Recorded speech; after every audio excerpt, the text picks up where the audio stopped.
Good afternoon mga day, this is Jingers TV Vlog, a day in my life as a starter content creator at age of 12. Magluluto nga pala kami ngayon ng ginamay at ito nga yung mga sangkap. Ayan, gabi.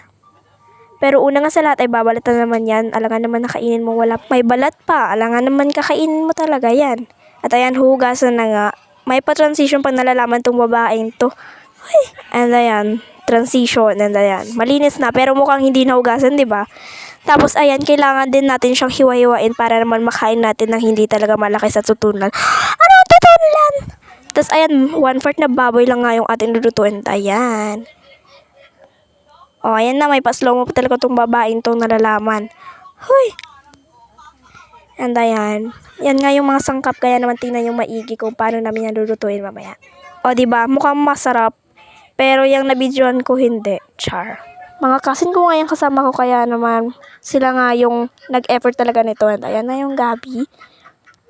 Hinahiwan na nga yan lahat. And pagkatapos, ito naman yung karne na hihiwain na natin. And ayan, tingnan nyo ng mga igi kung paano nila hiwain yan. Ayan, maliit pa nga yan. Tapos, ayan, lahat na yan. Minidyoan ko na. Huy!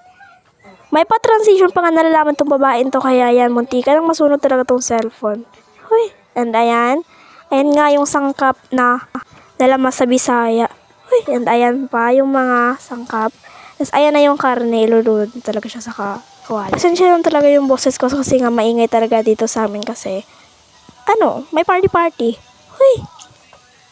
Pagkatapos nga naman yung ilunod yung mga karne ay paghalu-haluin talaga hanggang sa maluto na nga. Ayan.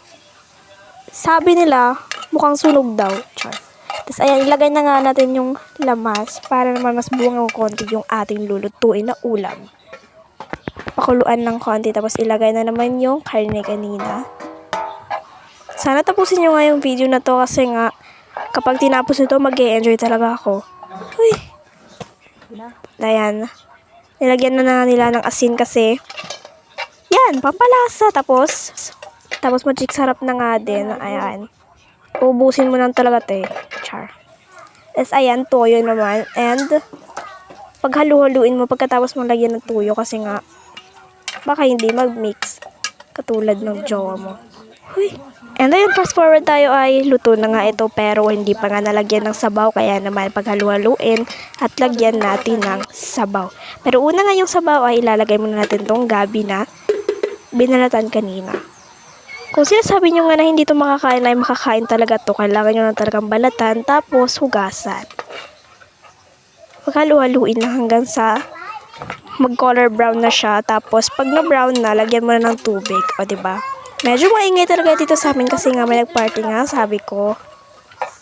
Ayan, matagal talaga matapos maghalo-halo dyan para naman pag nag-adventure ka. Uy! Tapos ayan, nilagyan na nga ng tubig, hindi ko lang na-videohan. At ayan, lagyan nyo nga ng takip yan para naman hindi siya maging parang dirty-dirty. Huy! And yun lang for today's video. Luto na. Bye!